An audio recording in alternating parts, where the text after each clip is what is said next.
Tatcha, the dewy skin cream. Oh, how is it Thanksgiving week? It is crazy. A little dip. When I dip, you dip, we dip. A little spatula. You know you're fancy when. So, good morning. Hello. I just wanted to pop in while I did my makeup because it's a new thing, because why not? I'm doing it anyway, and sometimes you're there, sometimes you're not. Talk to myself, though, any time of the week. I'm my own best friend. So, let's see. This week is Thanksgiving. I used to be the biggest planner in the world. Like, I would have things planned out like months ahead, right? And since the pandemic, when all of my plans went to kaput, I started not planning quite as much. And I've become the opposite of myself, and I think people aren't used to it and they don't like it. I'll be quite honest. I think the people in my life are so used to how dependable, and because I was such a planner, I always kept my word. Like, that is just something about me.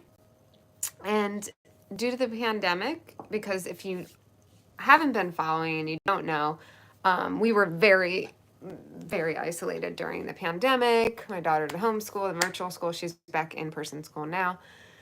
But it was just a very, very hard time. Hello, because of our situation. My husband has sarcoidosis, which is autoimmune disease of the lungs, so he had to be careful. Luckily, he could get vaccinated and stuff. And then my daughter has asthma that gets really bad. Hello, Marie. So you know all this stuff already. So I've noticed I used to be the planner, the dependable one, like with all my friends and stuff like that. And I have noticed, I think people maybe have gotten annoyed when I don't commit to something. I'm thinking of this because of Thanksgiving, because I used to have like Thanksgiving planned out months ahead. I knew what time the turkey's gonna go in, and then we're gonna go visit these people after, because we would have Thanksgiving here, and then we'd go visit other family there. Hello, good morning. Hope you had a good weekend. What'd y'all do? So I was just this very dependable planning lady, and I have changed. I've done a complete turnaround, and I literally don't even know Thursday what I'm doing. You don't celebrate satanic holidays. The Satan turkey holiday, that's what I call it. I'm going to use good molecules. I love how you guys can be frenzies now. The morning frenzies. So anyway, let's not judge each other on holidays, okay? If you don't celebrate, that's fine. I like to eat turkey and be thankful for everything. Not that we need a holiday. I get it. Sometimes, like, we don't, need holidays for stuff. There's Valentine's Day, which we don't need a holiday for, but I'm the type, you know me, I'm the type, I will take any excuse to celebrate. I'm a celebrator. I pretty much celebrate every day, right? I'm so tired. I couldn't fall asleep. I don't know what it has been. Maybe I might be eating a few more cookies in my life, okay? And I don't know, and at nighttime, so maybe it's keeping me up. Family get together, yes. Is that what you did this weekend, Marie? We're talking about Thanksgiving. So I know we're going to eat and powwow here. I'll be honest. I have grown to love, over the pandemic, I have grown to love, oops, I forgot my eye cream, Shiseido. I have grown to love the calm of Thanksgiving. Thanksgiving, okay, gotcha. Good, I'm glad you're getting to see some peeps. But yes, it's a time to just have, people together. It's, an excuse to do it. We shouldn't need an excuse, but sometimes we do. This world, especially in areas like where I live in DC, I mean, it is so hustle, bustle, rush. Everyone's like, kids are in 90 different classes. Parents are working 60-hour weeks. Like, everything is so rushed. And I'm not a proponent of that. I mean, I teach in my coaching about balancing your life. Like, to me, no amount of money is worth my peace. And no amount of money is worth me not being able to be present with my kids or have enough time with my family. And I know, and this can be argued, and I know, especially in certain situations, like when you're a single mom, you know, if your marriage didn't work out, if, I mean, I know there are extenuating circumstances, but a lot of people that complain all the time choose a certain lifestyle. They choose a certain life. Oh, your son's coming up from Florida. Oh, that's exciting. Isn't that the best? I mean, I know I don't know yet, but I just think about like I get it. I can predict what it's going to be like when my daughter goes off to school, and because I know that girl is not going to stick around to, she's going places and she's doing things. She's a determined little lady. I know she's going to probably fly far and do awesome stuff, and I'm going to be proud, but I'm going to miss the crap out of her. So I can't imagine when she's gone the joy that I will feel. So I can, as I can't, you know, exactly have, what's the word? I guess empathize in a way of like, I can't know what it's like because my child's young. I can imagine how just joyful that would feel to be missing, especially your kid. I mean, your kid, they're a piece of you. It's like missing a limb. It's hard when they leave. It's the painful part of a parent no one talks about. And I think it's probably because I don't even want to think about it, right? I don't want to think about it. I don't want to talk about it. And when you go through it, it's probably painful and you just want to almost, I would imagine, kind of distract yourself. Especially if they're there for a full 18 years, that's like 18 years of your life. You have this identity as a parent, you know? I'm gonna let this dry a little and then put on my foundation. But this identity as a parent, and not like you lose parenthood when they go away, but you're setting them free. You wanted to die. I mean, I'm like, I said to Cora the other day, I was like, I know you're gonna run away far. Cause I don't know, she's very by the book and routine and very academic, like more than I was. But she has the same part of me, that like free spirit. But my mom, like, really, no, sorry, Mom, if you're listening, but we're going to do it. We're going to throw you under the big old yellow bus. My mom had such anxiety and just liked to be in charge. He's very independent. Yeah, Cora is too. That she really kept me under her thumb and instilled a fear in me, kind of passed that down of like, you need to stay close. She actually made it a rule that I could not go to college more than like a few hours away, that I needed to be close. And I did. So she created this fear around me and going far and leaving the nest kind of thing. I mean, I went to school an hour away. So it was like far enough. I was independent. I didn't have to check in, whatever, but I could come home on a weekend or, you know, easily. I wanted to go further. And when I started looking into that, I really wanted to go to California at a point. She was not having that. My brother wasn't having it. It was like they had this intervention when I wanted to, that was after college, right? Like while I was in college, I wanted to go to, I wanted to go work I was in television. That was the field I chose. I was in television production. I wanted to go be in LA and do all the things.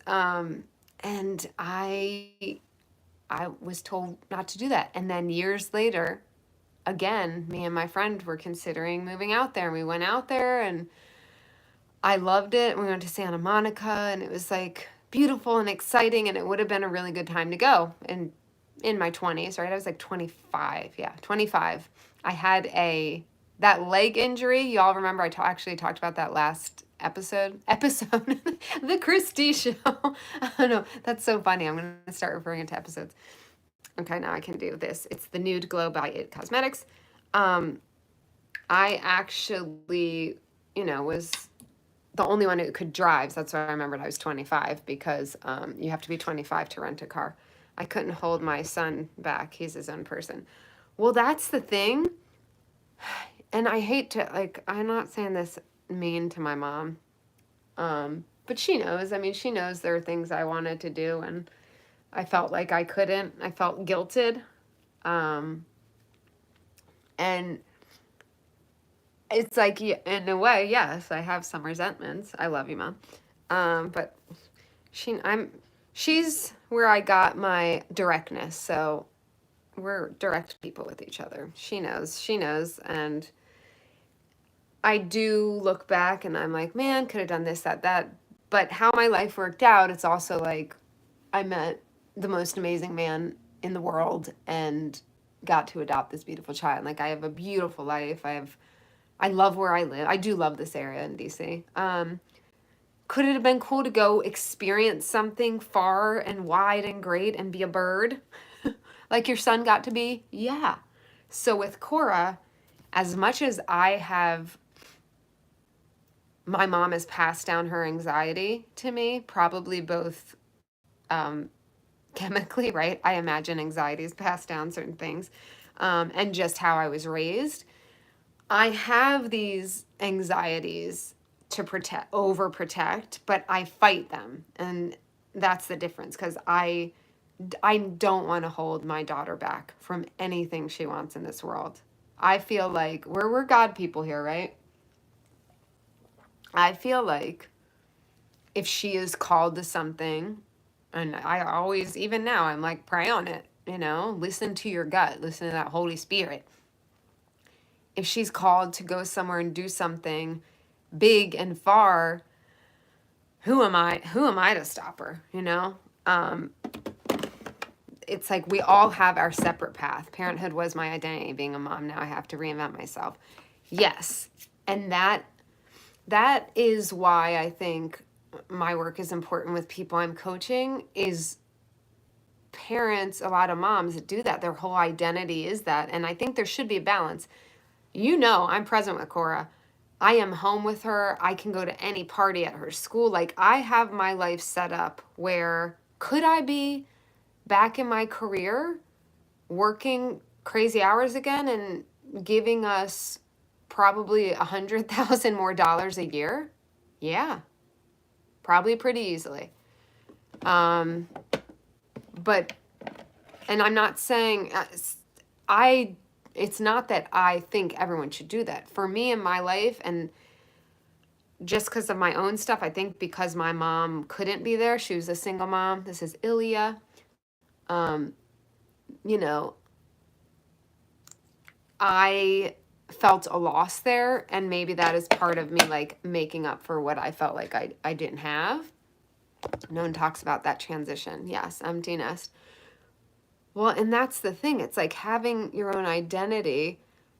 I wanted to be home with Cora, but I was also like scared, or I felt like, I was a little afraid of it, but more I was so wrapped up, I kind of lost a sense of myself. And that's when I started doing kind of work to make sure I was still fitting in things for me and doing things for me. I got to get back on track with it. I mean, because it, like, when she would go to sleep, I started like going out and just doing karaoke. I love singing and just being around people. I'm an extrovert. So like, there are things, even if you don't do it all the time, if you could, after your kid goes to sleep, the thing is, you do have to have a supportive spouse or money for a sitter or somebody, maybe it's your mom, like someone to be there. But like that, I think there are ways to keep the balance, because I always say you can't pour from an empty cup. Yeah, the sense of purpose changed, right? Totally. And so, yes, like in your situation, empty nesters, actually I'm in this podcast like network, because I'm starting a podcast. So, and I've been chatting with some people. There's someone in there that's starting an empty nesters podcast, and I'm sure there are empty nest podcasts that may help, and groups, because that's got to be a big shift. I'm gonna use my nude sticks. This is, wasn't it Sunkissed? Yeah, Sunkissed. Bloop. Bloop. Ooh, there she is. And then it's got this little fuzzy. So, I love change. I actually do. I know not everybody does. My husband is one of those people. who really doesn't like change. I love it. I could honestly like move every year or two and like be fine. I love change. I love how I've changed and I continue to grow and change. Like I love that. Which makeup? This one? This is Nude Sticks. Is that what you're talking about? It's called Nudies Matte All Over Bronzer Color. It's, I don't know why they call it bronze because it's clearly a reddish tone. I use it for blush. I don't know who would want that all over their face. So I don't know if that was a mistake or what, unless I'm colorblind. You could put on your lips too, but I get weird about sharing. I'm a weird sharer. Yeah, it's Nude Sticks. I got these at, I wonder if it says the price on here still. Nope, it doesn't have the sticker. So it came in this little, is this what come in the box? I think this, I don't know, but they have these nude stick. Oh, this was different. This came with the little lippies. It came with 3 little lippies and a sharpener, but it has a little mirror. And I got at TJ Maxx. They have a lot of nude stick stuff, and I really enjoy it. I like it because I'm really dry, especially for winter. It doesn't make me all like crepey and powdery and nasty. Speaking of powdery, let's do some powder. So I've started to just embrace change more, you know? Like, I'm not the same person I am. Me too. I don't like using one product for eyes of yeah, I always think it's so great and it would save time and then like the colors match, but it just, I don't know. It's a little cross contamination. It's a little cross I don't want to do. But for me, change it's inevitable. I think also you have to have confidence while you change too, because some people around you won't like your changing. It's like, and that's something I've just become like, oh, well, as I grow and I protect my peace more, and it sounds kind of hokey or whatever that's saying, but that really is what I live by now. Like, I'm like, my word of the new year is going to be peace. Yes, change is good. Family change is hard. And it's trying to embrace that though. And so like what new adventure, like how can I view this as a new adventure? Single mom, yeah. And you know, I actually have a client and I'm amazed by, I mean, honestly, we've been working together less than 2 months, I think. And she recently lost her husband, and she is young. And we've done quick work, amazing, just the work we've done together. And yes, it's heart-wrenching. He's only been gone a few months now, maybe 4 or 5 months. And it's raw and it's awful. And somehow, I mean, that's why she came to me, to help her kind of get out of this hole. And I'm like, okay, well, the more you resist the hole, the worse it's going to be, right? It's kind of like you have to go through the motions, you have to go through the feelings.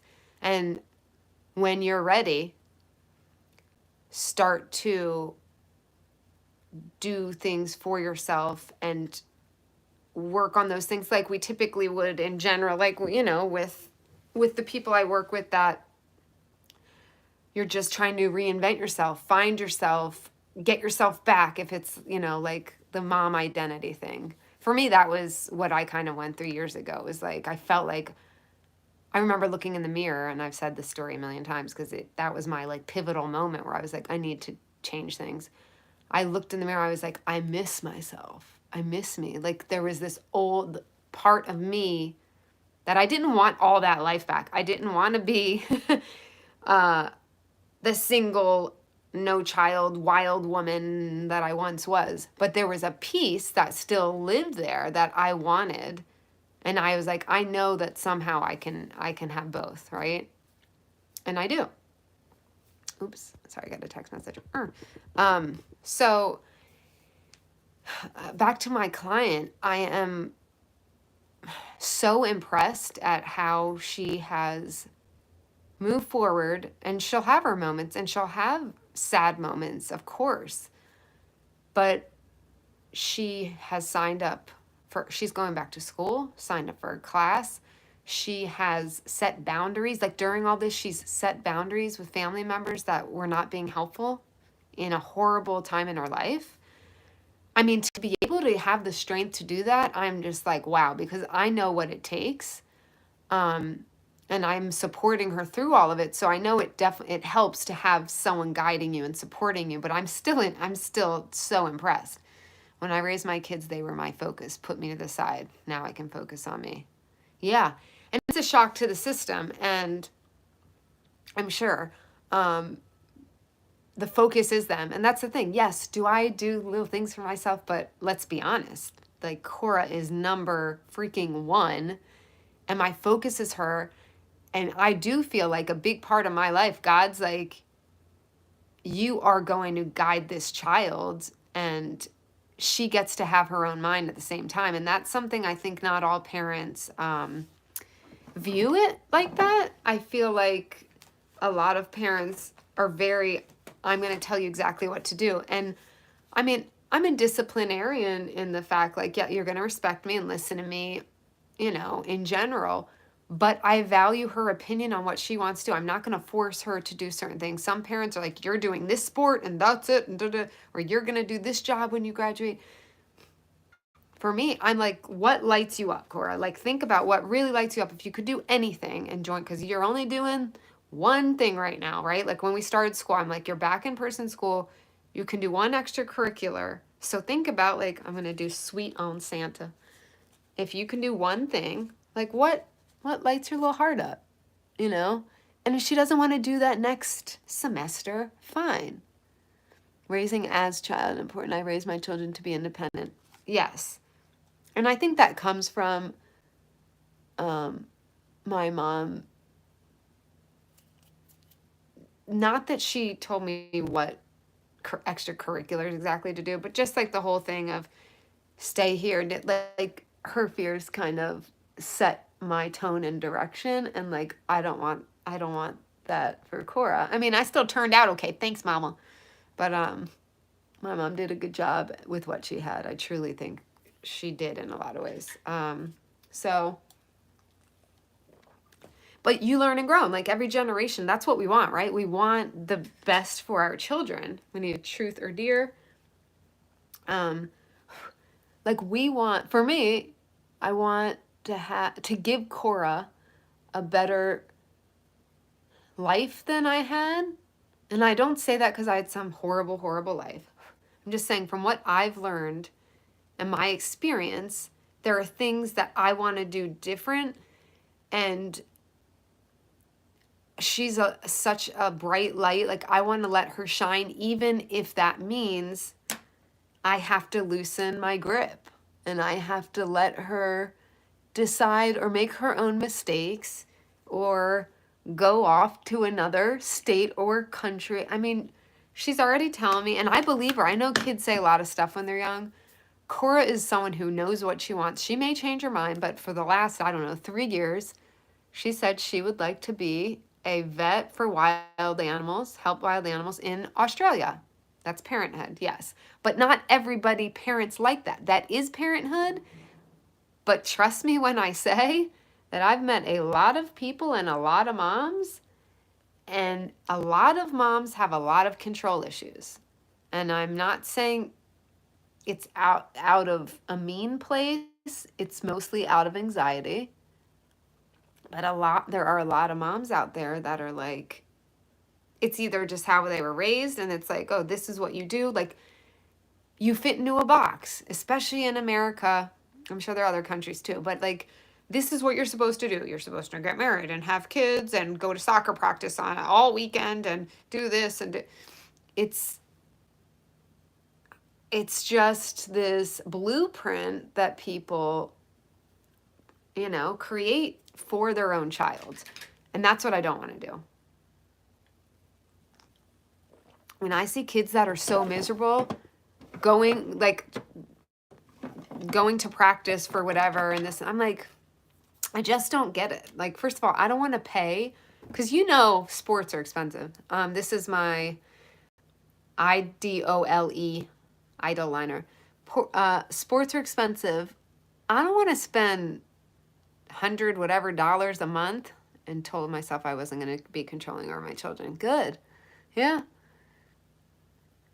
But imagine, like, I don't want a miserable kid.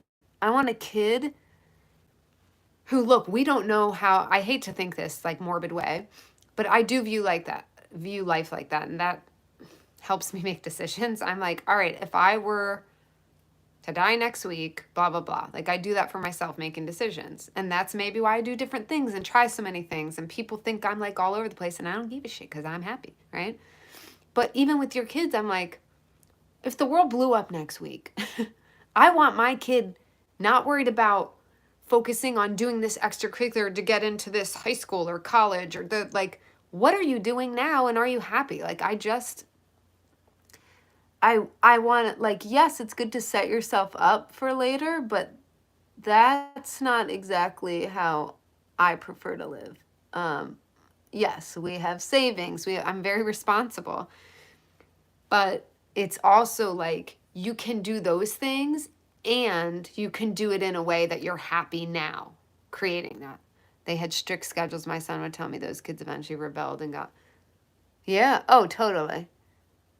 Or college. I had a friend in college who was like, man, just straight A student on all the things.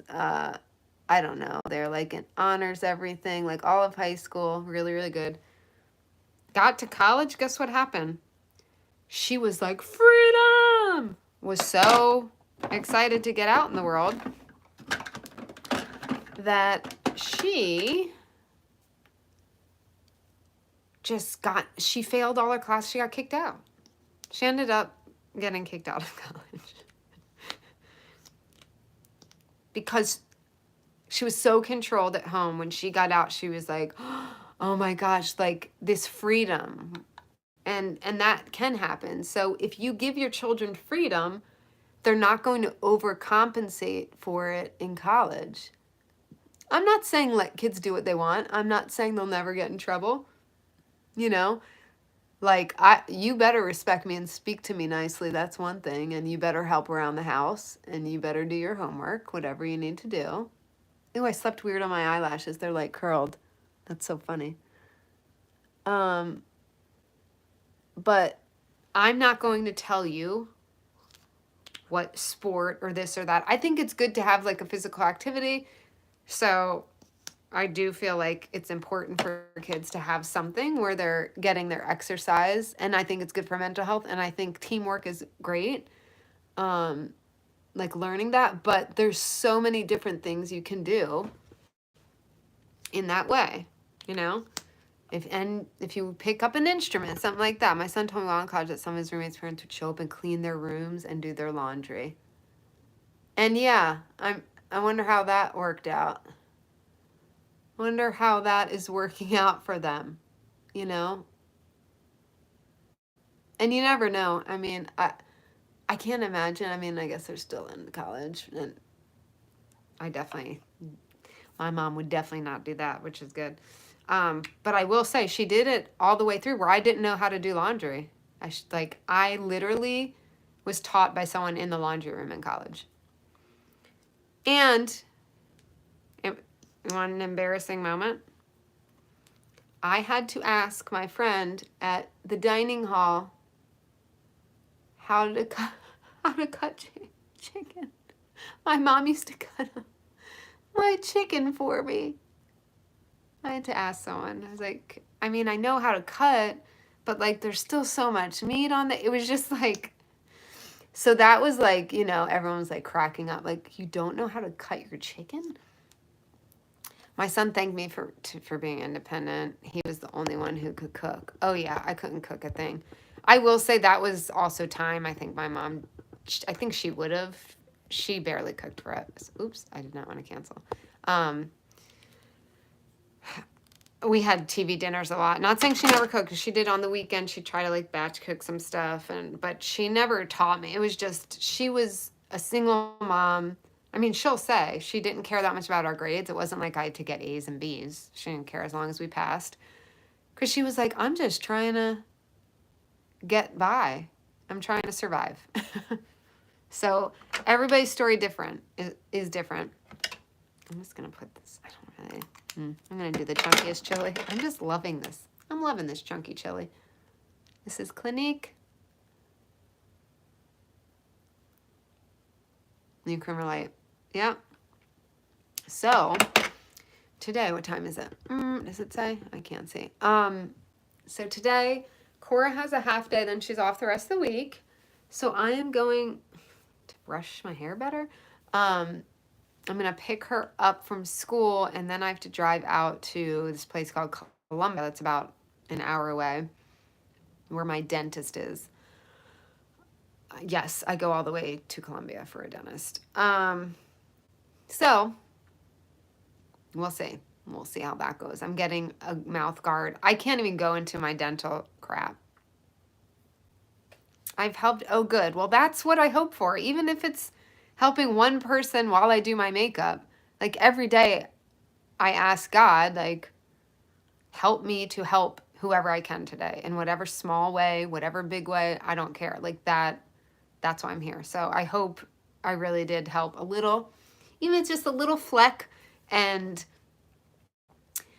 embrace the change as hard as it is. And I say that now, but when you know dang well when Cora leaves, and I'm glad that you get to see, I don't know if I'll pop in before Thanksgiving, but I'm glad that you get to see your son. So have a very good time if I do not talk to you. And hello, anyone on replay, say hi in the comments, thumbs up, all that jazz, and I will see you sometime in the near future. Don't forget your deuces. Wait, what is it? Smooches and deuces. Is that it? Thank you. You too. Happy Thanksgiving, everybody.